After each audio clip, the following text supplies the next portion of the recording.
दोस्तों नमस्कार, आदाब, सत श्री अकाल। उर्मिले संवाद के इस खास एपिसोड में आपका स्वागत है। दोस्तों, कांग्रेस के स्टार कैंपेनर और पार्टी के सांसद राहुल गांधी अपनी भारत जोड़ो न्याय यात्रा के क्रम में आज कुछ ही देर बाद उत्तर प्रदेश में दाखिल हो रहे हैं।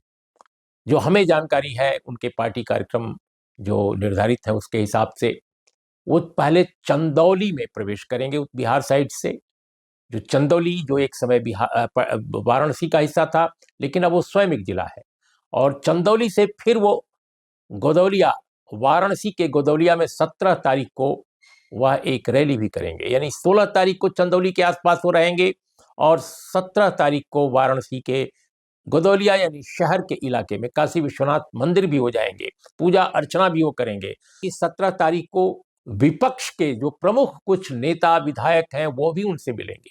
और दोस्तों, ये जानकारी भी मिली है कि 17 तारीख को वाराणसी में जब राहुल गांधी अपनी न्याय यात्रा का अगला चरण शुरू कर रहे होंगे, तो पल्लवी पटेल, जो इन दिनों अखिलेश यादव की पार्टी में रहते हुए भी उनसे नाराज है, क्योंकि उनका कहना है कि जया बच्चन और आलोक रंजन जैसे लोगों को पार्टी का राज्यसभा टिकट नहीं दिया जाना चाहिए था।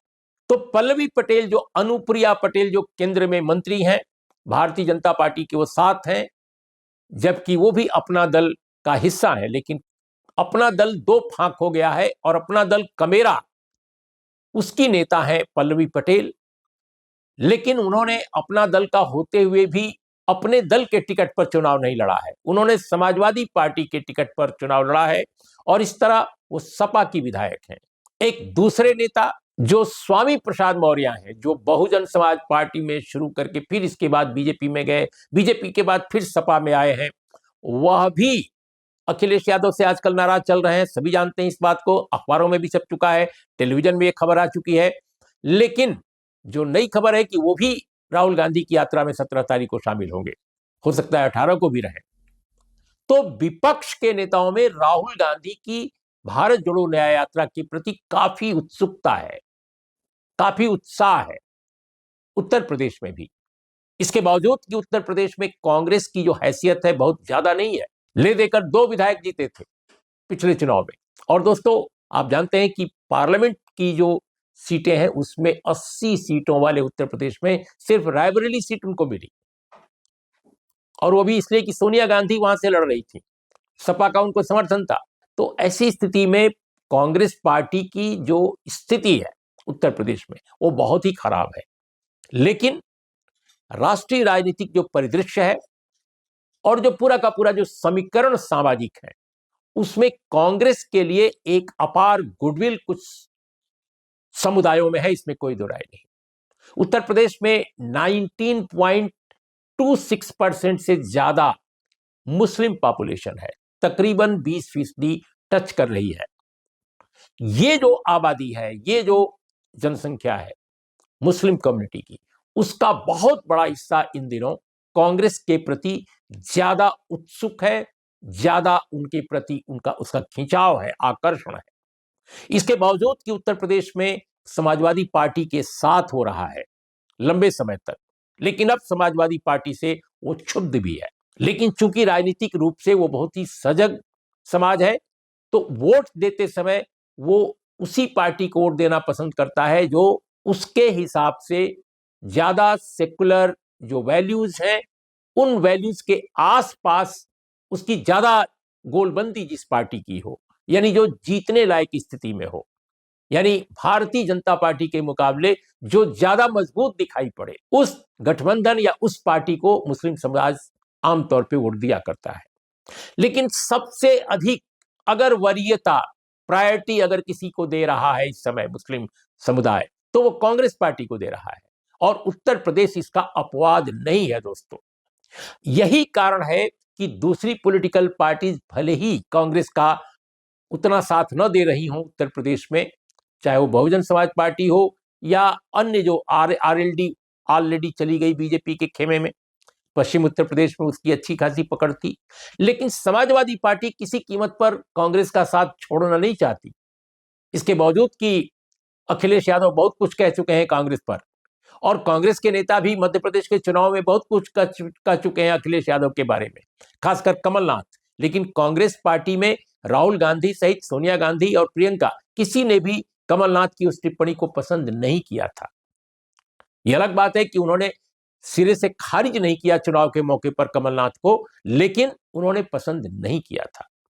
तो दोस्तों, न चाहते हुए भी अखिलेश यादव कांग्रेस, खासकर राहुल गांधी और खड़गे साहब से एक अच्छा रैपो बनाकर चल रहे हैं, और अखिलेश यादव की पार्टी के कमजोर होने से उत्तर प्रदेश में अपनी संभावना तलाशने की ताक में बैठे कांग्रेस के नेता भी अखिलेश यादव को नाराज इस चुनाव में, इस दौर में नहीं करना चाहते।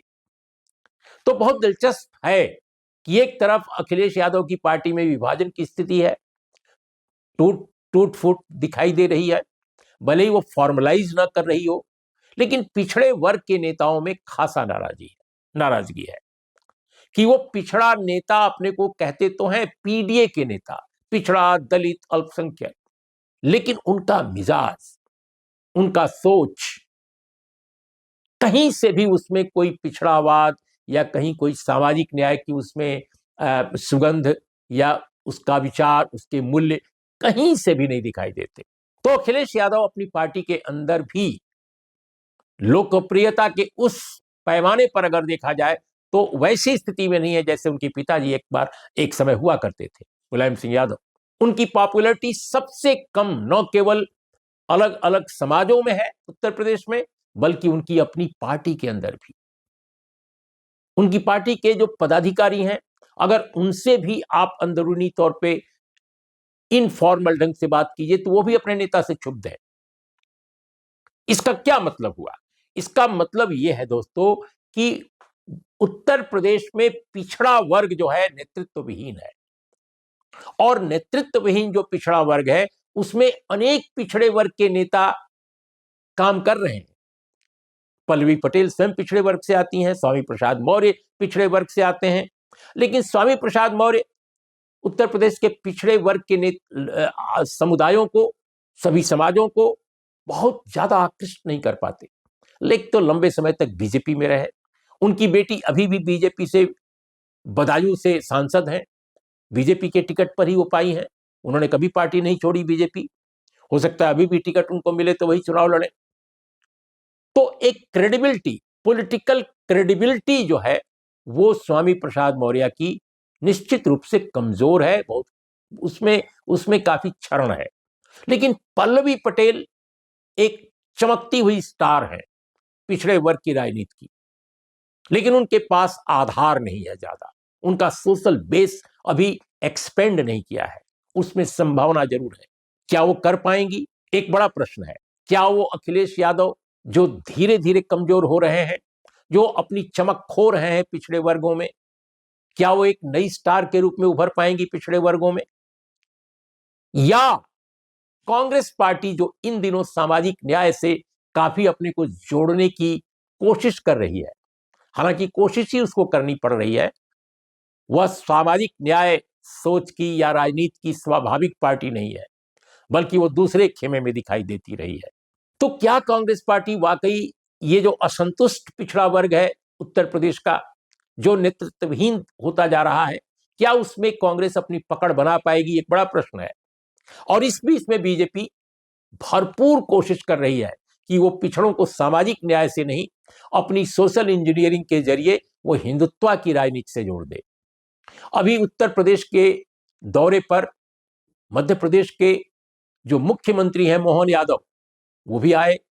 वो आजमगढ़ की तरफ उनको भेजा गया, पूर्वांचल की तरफ भेजा गया। कोशिश वो कर रहे हैं कि पूर्वांचल के जितने पिछड़ा वर्ग के वर्चस्व वाले इलाके हैं वहां पर वो बीजेपी की गदा भांजें और उसको पॉपुलैरिटी दिलाएं।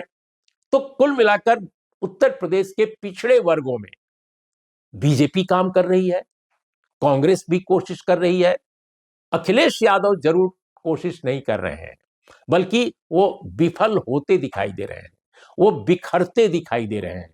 लेकिन और कोई सामाजिक न्याय धारा का ऐसा राजनेता, ऐसी कोई राजनीतिक पार्टी उभरती नजर नहीं आ रही है जो एक नया विकल्प बनकर पेश करे। तो उत्तर प्रदेश में ऐसे ही परिदृश्य में राहुल गांधी की भारत जोड़ो न्याय यात्रा प्रवेश कर रही है। देखना है कि वो क्या कोई चमत्कार कर पाती है, क्या कोई नए समीकरण उभार पाती है।